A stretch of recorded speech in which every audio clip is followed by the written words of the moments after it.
एक ऐसा सन्यासी जो अपने वैराग्य, ज्ञान, विवेक, ध्यान, साधना की सुगंध से प्राणी मात्र को आत्मानंद की अनुभूति करा रहा है। एक ऐसा प्रवचनकार जिसके प्रवचन श्रवण के लिए हर जाति, संप्रदाय, समाज, क्षेत्र के लोग आतुर रहते हैं।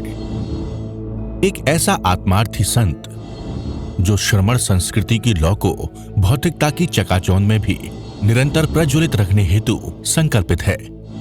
एक ऐसा आध्यात्म योगी जो अपनी ध्यान साधना के द्वारा पूरे विश्व को सुख, शांति, समृद्धि का मार्ग दिखा रहा है।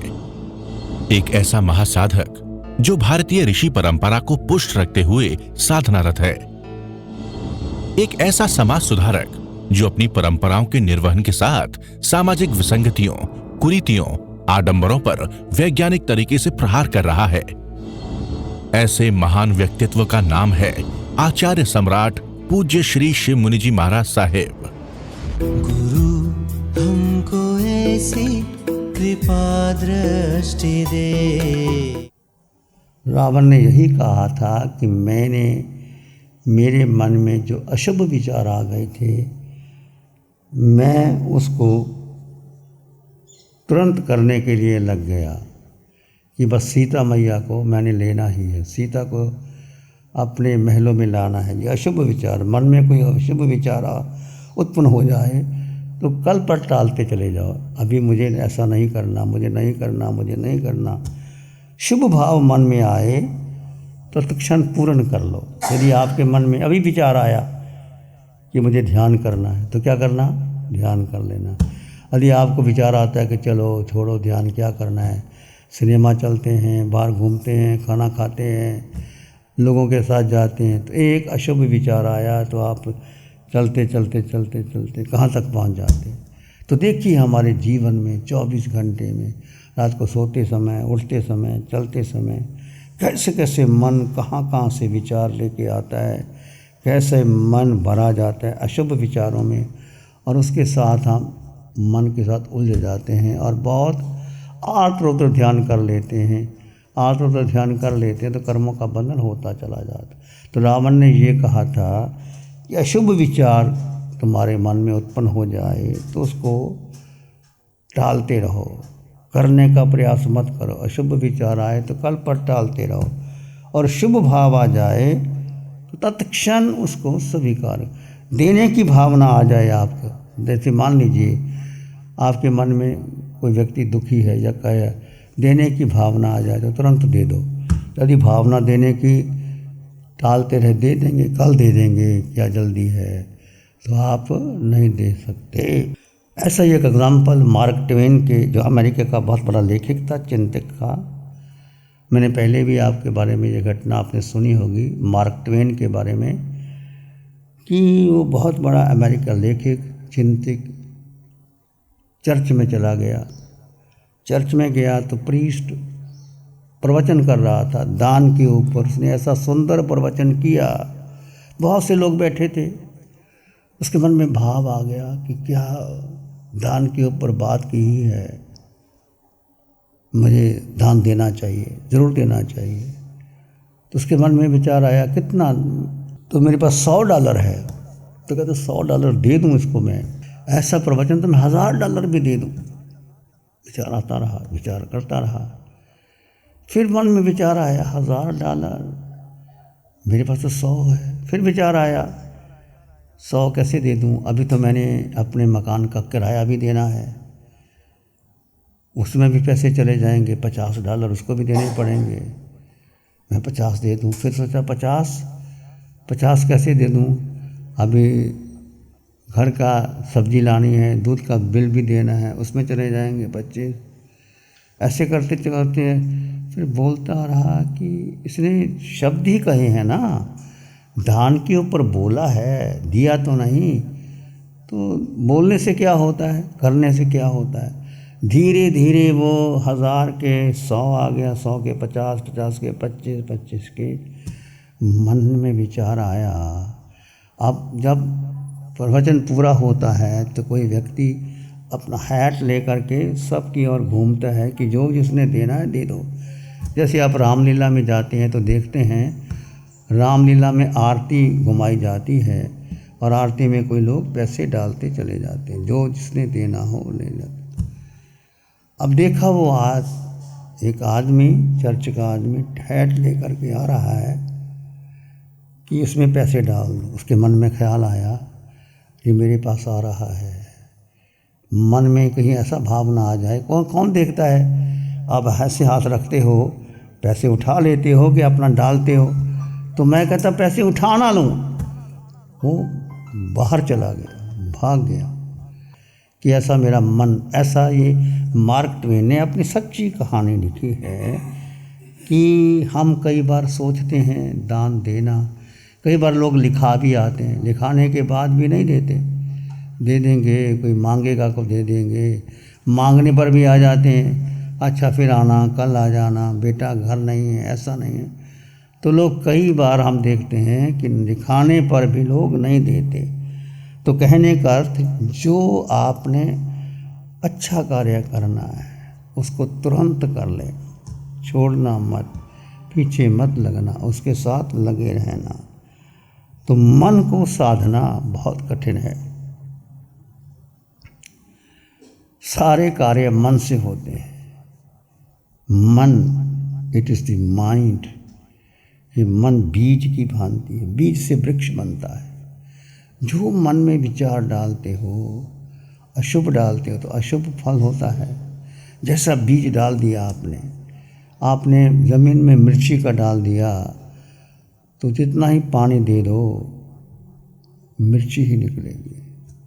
यदि गन्ने का डाल दिया तो मीठा ही निकलेगा। यदि आम का डाल दिया बीज तो आम ही निकलेगा। करेले का डाल दिया तो करेला ही निकलेगा। जो बीज जैसा डाल देता है ज़मीन, देखो ज़मीन में कितनी शक्ति है। वो बीज वही शक्ति है, वही पानी है, वही खाद है, वही सूरज की रोशनी है, चंद्रमा की चांदनी है, धरती माँ एक जैसी है।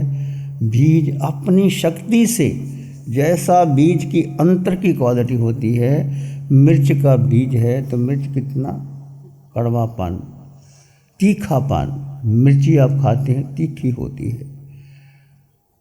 और गन्ना चूसते हैं, गनेरी लेते हैं तो मीठी ही होती है।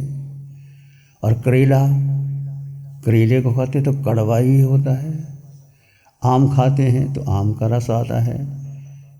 बीज सेब का डालते तो सेब निकल आता है। तो जैसा बीज वैसा वृक्ष बनता है। तो मन एक बीज की भांति है। जैसा मन में विचार डालोगे वैसा बनता चला जाएगा। तो अपने मन में अच्छे विचार डालने के लिए क्या करना? सत्संग करना, अच्छे वचन सुनना, अच्छी किताबें पढ़ना, अच्छे मित्रों का संग करना, माता पिता की आज्ञा की बात मानना। जो माता पिता ने कहा, गुरु के वचन कहें। बच्चों को, अपने छोटे बच्चों को, माता पिता अपने बच्चों को ध्यान या स्वाध्याय या कुछ ना कुछ सिखाते रहें, ताकि बच्चे जैसा चाहो वो सीख सकते हैं। तो मन को गुप्त करना। मन यदि आपका गोपन हो गया तो मन एकाग्र हो जाता है। एकाग्र होने से आप फिर संयम में आराधक बन जाते हैं। संयम साधने में आराधक हो जाता है। मन की वृत्ति बिखरती चली जाती है। जैसे आप देखते हैं सूरज की रोशनी से, यदि सूरज की रोशनी को एकत्रित कर लिया जाए और आपके हाथ के ऊपर रख दिया जाए तो सूरज की रोशनी ही आपको यहाँ जला देगी।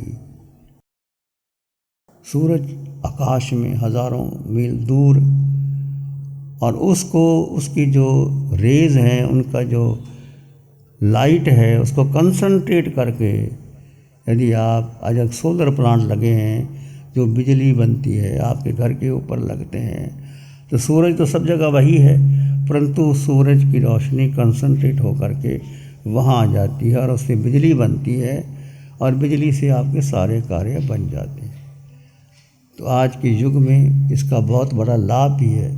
तो ये तो पदार्थ की बात है, परंतु आप अपने जीवन में कैसे कैसे अपने अशुभ से शुभ और शुभ से शुद्ध की ओर आएंगे तो एक बहुत बड़ा साधन है।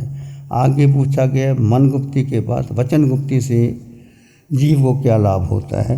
यदि आपने वचन को साध लिया, वचन को, निर्विचार अवस्था को प्राप्त करता है। निर्विचार अवस्था से अध्यात्म योग ध्यान से युक्त हो जाता है। वचन का गोपन संरक्षण करना, मौन का आश्रय लेना, अल्प बोलना, सार्थक सत्य संभाषण करना वचन का स्वरूप है। ध्यान अध्यात्म योग का प्रमुख साधन है।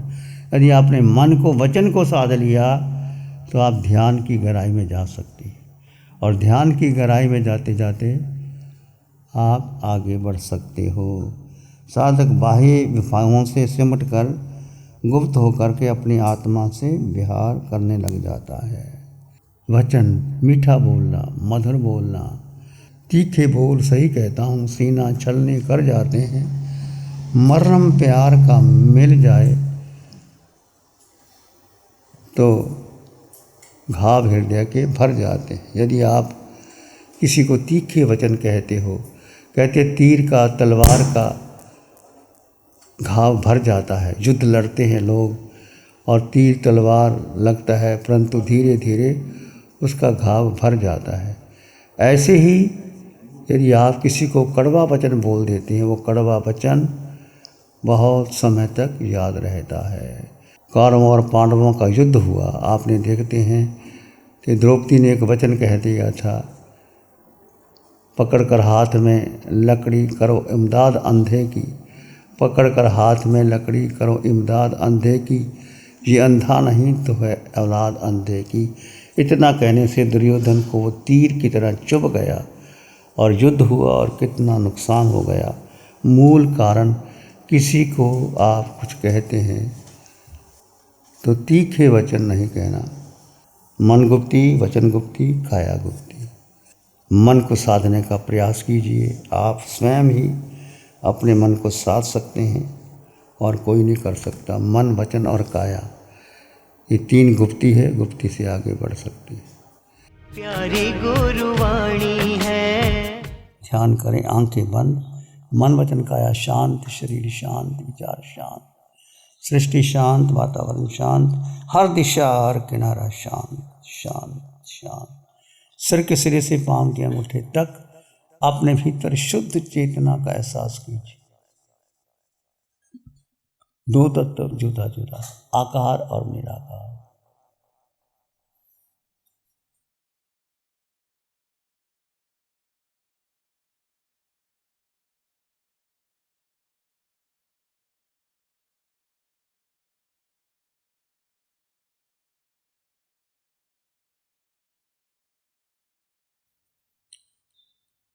सिर के सिरे से पांव के अंगूठे तक अपने भीतर आत्म प्रदेशों का विस्तार का अनुभव करें।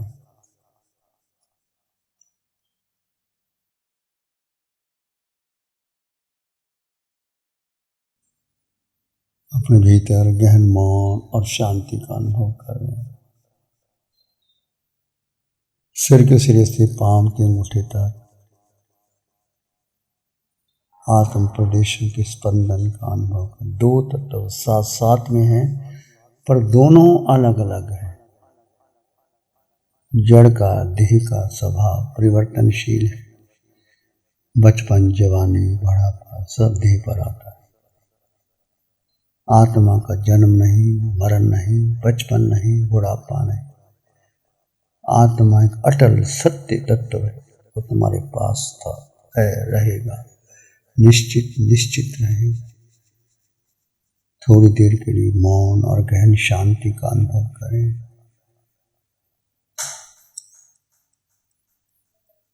इसी में एक लंबा गहरा सांस लो।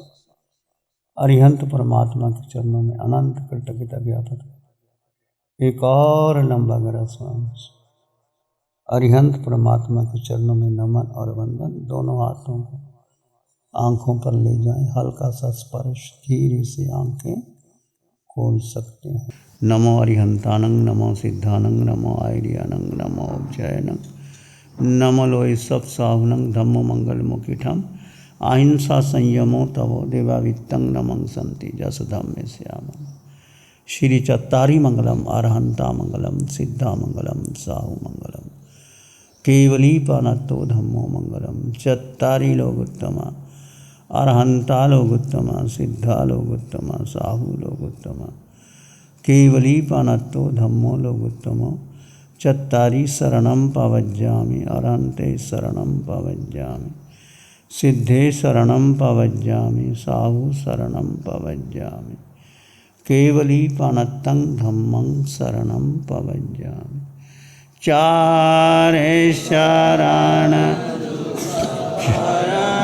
जगत में ऋण शरणा कोई होगा जो भव्य प्राणी करे आराधन उसका अजर अमर पद होगा, उसका सदाई